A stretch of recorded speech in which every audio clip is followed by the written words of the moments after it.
connecting. So I feel like it's the year that I am going to connect with others, but put myself out there, not be afraid, don't hold back. Also connect the dots of where I've been, where I'm going, not looking back, but learning from your experiences from it and taking it into connection, just valuing the connections that I do have. Today on the We Share podcast, Alex and Julie introduce Love Month.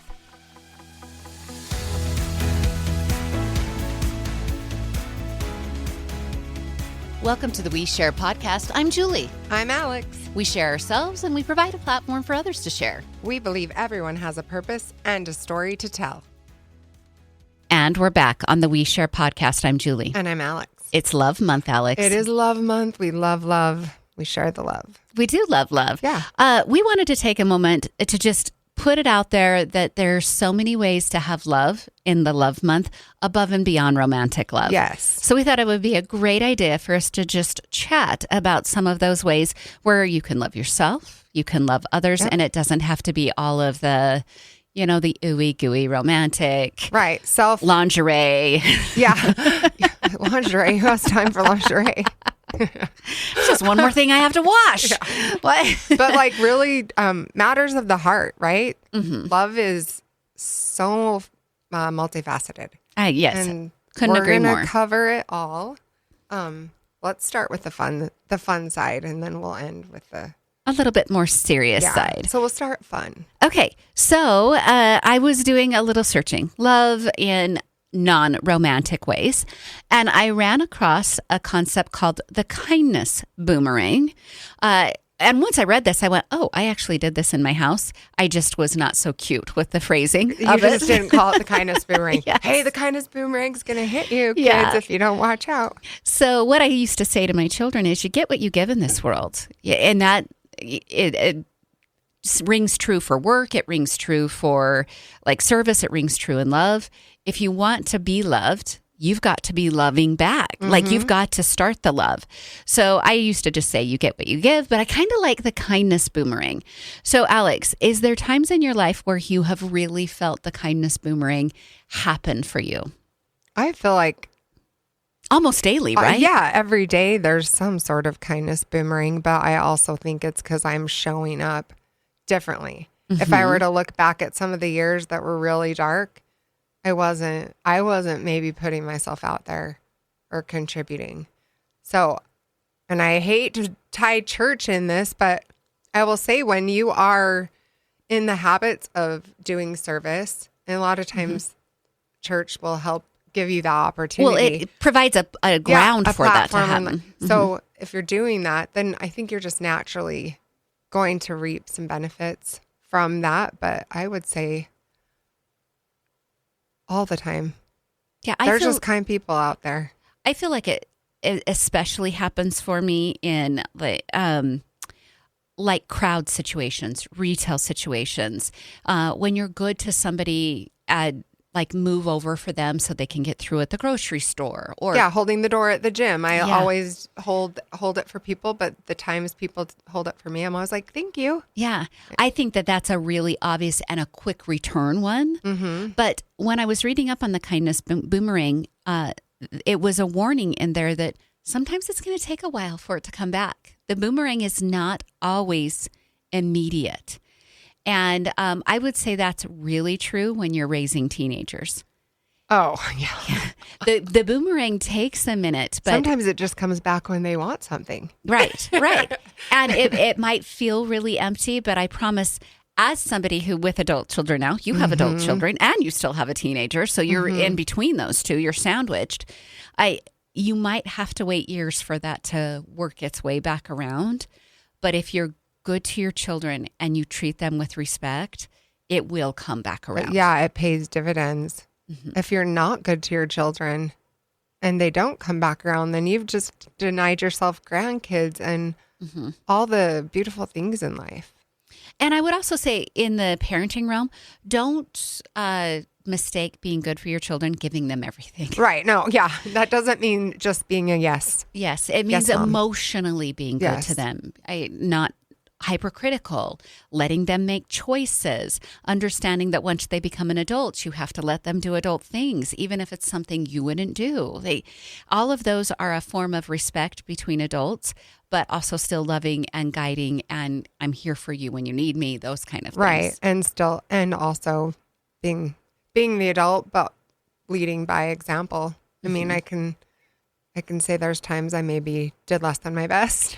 Right. And my for kids sure. Yeah. for sure called me out on it. Yeah. And then maybe I rationalized a little, but at the end of the day, I come back with love and gratitude for them, because it's a cycle and we're here for each other.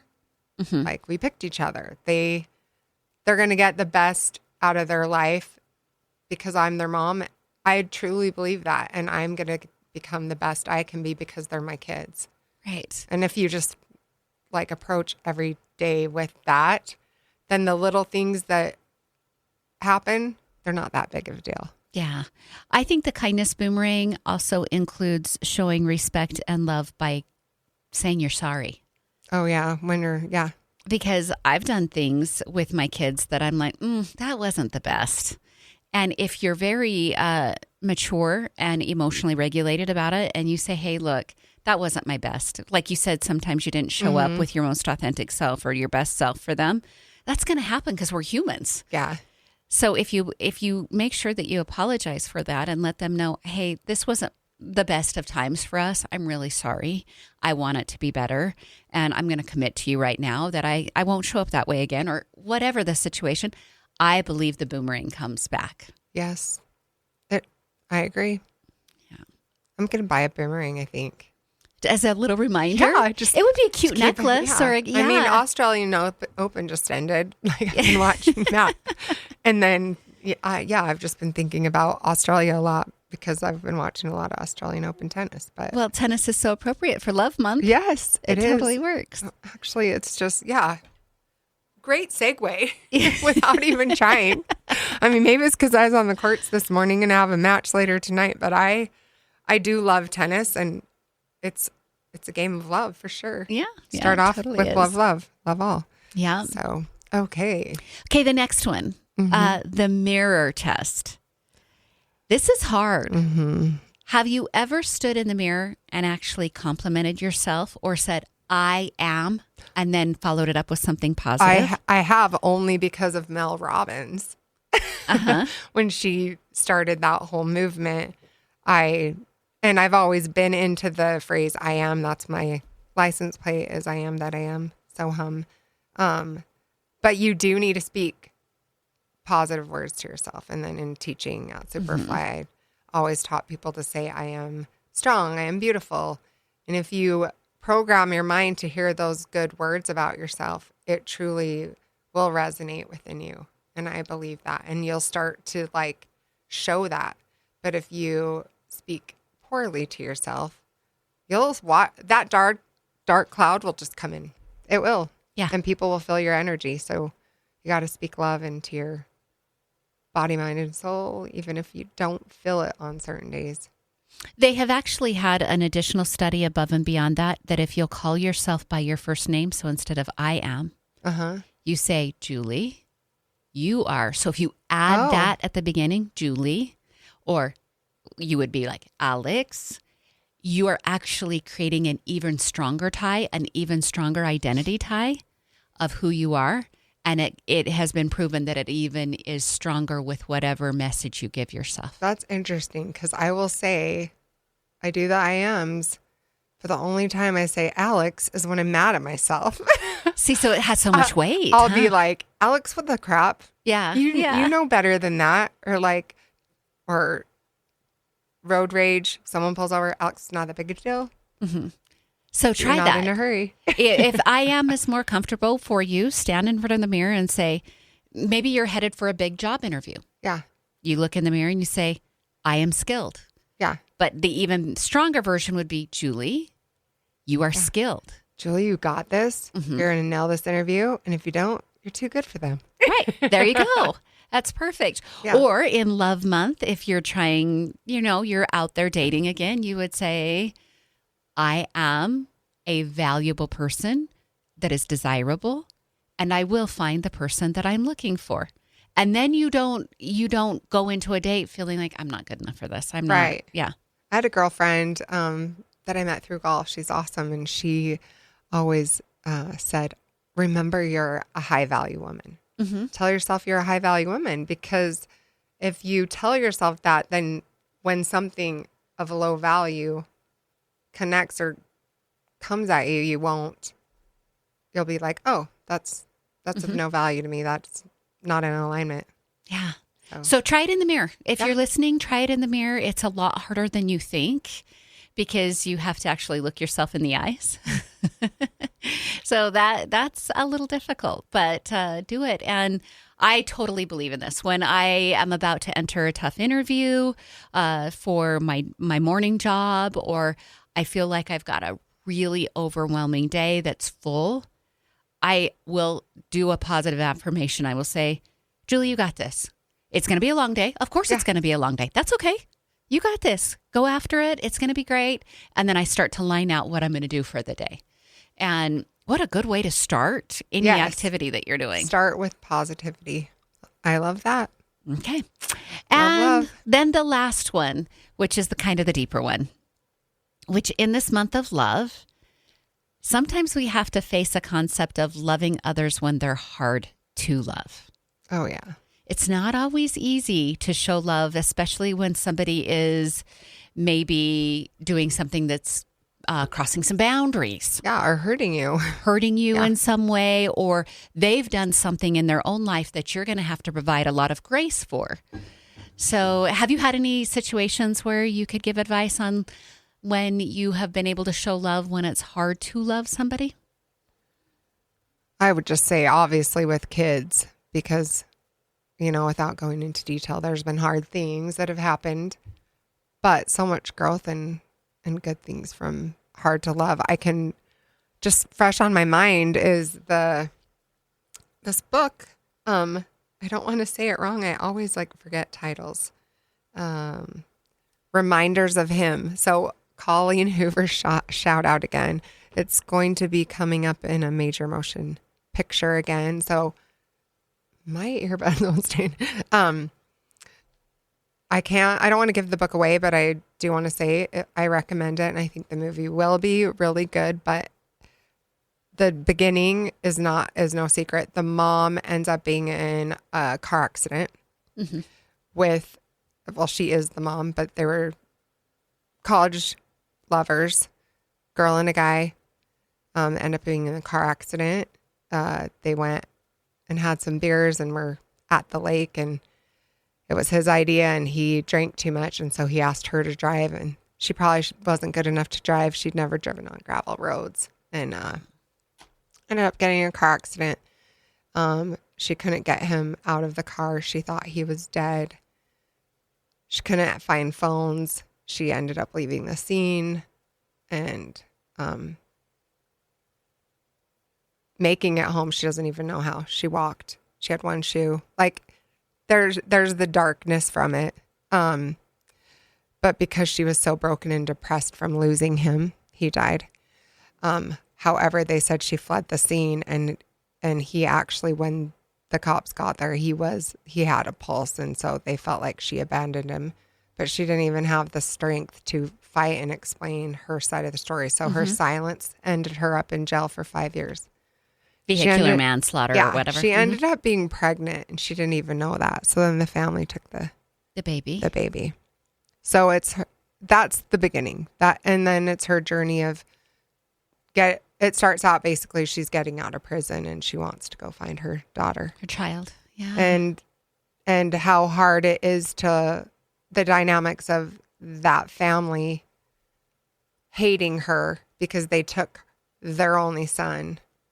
And they thought she basically murdered their son. They did not think of her as a daughter or the situation that led up to it. Mm-hmm. And she punished herself for years, but she was a good person and paid it was a deep story. Right. It was heavy, but we all probably know someone that has had a random accident or occurrence or know someone that was hit by a drunk driver or been the drunk driver.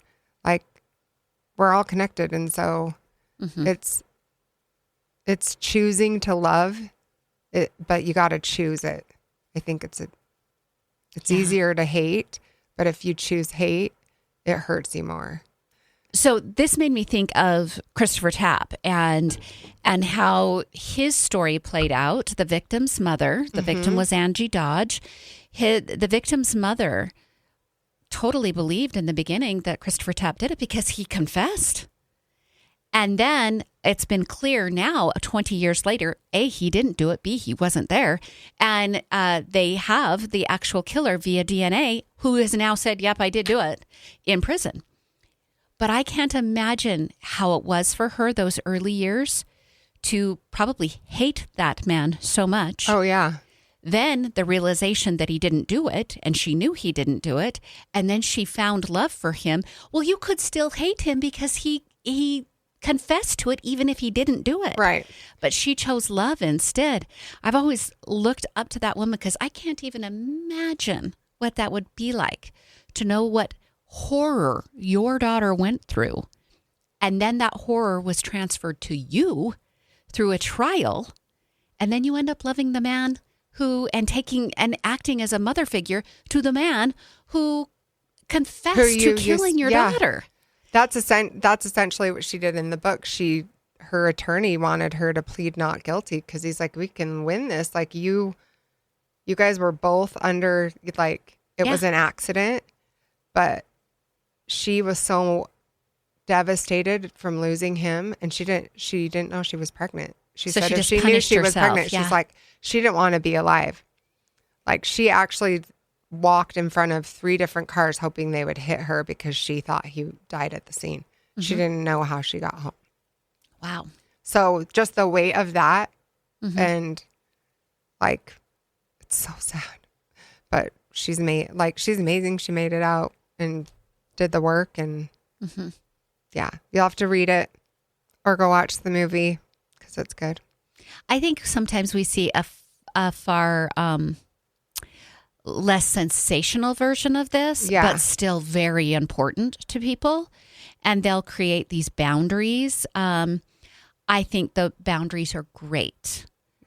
I do worry about the trend to go no contact that exists now. It's really trendy on TikTok. It is. There's the word for it. It's like alienation. Yeah. It's like leaving extra loving people out of your life because you've just decided this. Yes. And I believe that there's times for no contact. Oh, sure. I think we've probably dramatized events to make them more sensational than what they actually were because it's trendy. Right. Because I think in the long run, as long as you're not being physically harmed or emotionally harmed or mentally harmed by the relationship, then there's a place to have grace and still maybe distance. Right. But it doesn't mean you need to have complete no contact. Right. No.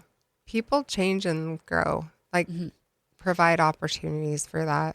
And of course, it's something you have to evaluate because no one can decide your boundaries.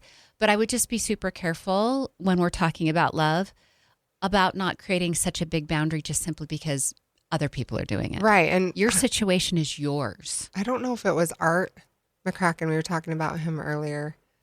The zoom out concept. Like, where, like, zoom out and really try to look at the big picture, because we can get hyper focused on an incident or this happened. But if you really zoom out, maybe not as big a deal. Broaden your paradigm a little. Yeah, I think that will be beneficial too, because everybody takes things in a different manner. Yeah. And getting clarification and getting good understanding about how each person feels might be all that's necessary without actually creating a no contact situation. Right. Not to bring up this story again, but it could be any story. She said in the courtroom, she was still in so much pain as a victim herself and from the loss that she just didn't have words to say. She didn't know what to say. And it might have taken time. So her silence looked to them interpreted like guilt and like like no feeling and just like she was some heartless person. But she was devastated. She lost the love of her life. Mm-hmm. Yeah. So. I think the zoom out, and of course, Art McCracken's awesome. So yeah, I think the zoom out concept is very beneficial, especially if you need to lessen your emotion in something. Mm-hmm. If we'll step away from it, usually we can bring down our emotional level and represent in a more calm way. Yes. Versus a very hurt way. Yeah. Reactive. Mm-hmm. Like choose to be like give pause. That was another one. Slow down too, that he would say, slow down. Mm-hmm. All Art stuff's just popping in my head right now. Well, that's because he's got genius. some very valuable very information. Yeah. I was thinking about this on a different level, not where someone is so near and dear to your heart, but maybe it's just somebody that's crosses paths with you on a regular basis, and how you learn to love them. So this happened for me once. I was in a church calling, and I was serving with some people, and there was a man in our ward that I just felt like I wasn't clicking with. Oh. For those who don't understand what a ward is, it's like your congregation. Right, your church. Yeah, your church congregation. So it was somebody I just felt like I wasn't clicking with, but I knew he had so much valuable things to give. And I'm like, okay, this is a me problem, right? And so we were planning a trip up to Driggs, hiking Table Rock. And I'm taking a whole bunch of teenage girls to go do this. And I need to take some other people with me. I'm not going to do this alone. And I'm looking at the girls that I'm taking, and I'm like, this guy is the father of one of the girls that I'm taking. He's very well trained and skilled in this area. I'm going to ask him to come lead the hike. And this was a step out of my comfort zone because I felt like he and I weren't clicking. So I'm like, okay, we're going to do this. We're going to figure it out. I asked him to come. That man was phenomenal on that hike. He took care of those girls. He leaned over a stream forever, filtering water. It was a very hot day.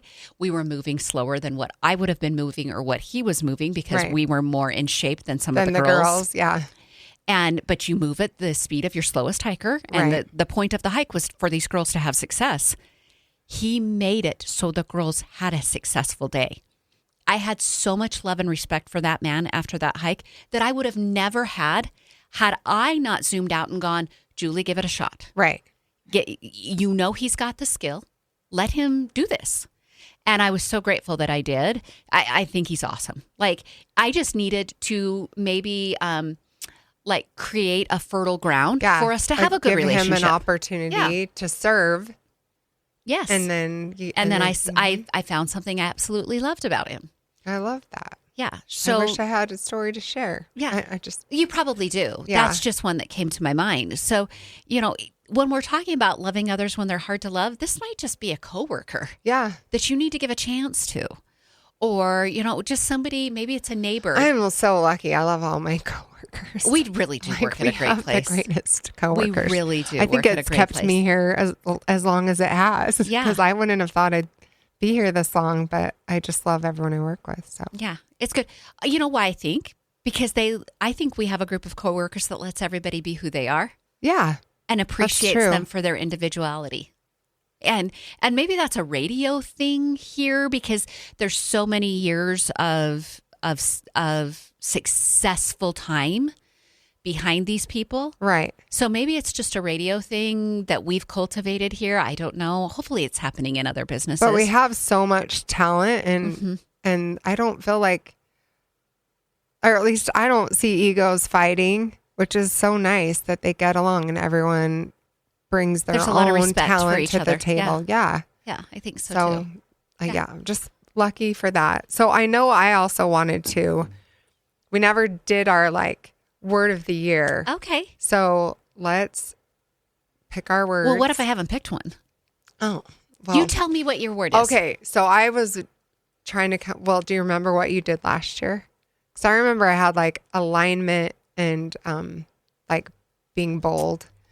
Last year wasn't lean in. The lean in was the year before. I'd have to because I'd picked 2 last year. Oh, I actually no, it was 3. It was amplify and now I can't even remember the other one. I just said alignment and being, and then I'm bold came to me. So I did just pick one this year. Okay. But I'm going to give you all forms of the word. So like connect, connection, connecting. So I feel like it's the year that I am going to connect with others even more than I have been, but put myself out there, not be afraid, don't hold back. Also connect the dots of where I've been, where I'm going, not looking back, but like learning from your experiences. From it. Yep. And taking it into connection, just valuing the connections that I do have. Because if I'm grateful for those good quality connections, then I'll get more. And then I can help more people. Because I'm the happiest when I'm connecting or connecting others. Like I bring businesses together. A lot of times I don't even benefit from it, but I benefit from connecting people I care about. Like just from watching them grow in success or business or friendship. So just connecting and connection. These versions of that word are so on brand for you. Yeah. That you've really targeted perfectly for who you are. So I think that's that's 2026 awesome. for me. Okay, okay, that's my assignment. I'll come up with something. Yeah, and then she'll share it. Yeah, I can the share it on next another time. episode. Yeah. Okay. All right, Love Month, you guys. Yes, we're going to bring you some matters of the heart. We've got other like heart health stuff coming up, so we'll get you everything you need. Always DM us if there's something you want on the show or if you want to come on and share your story. All right. See ya. Bye-bye.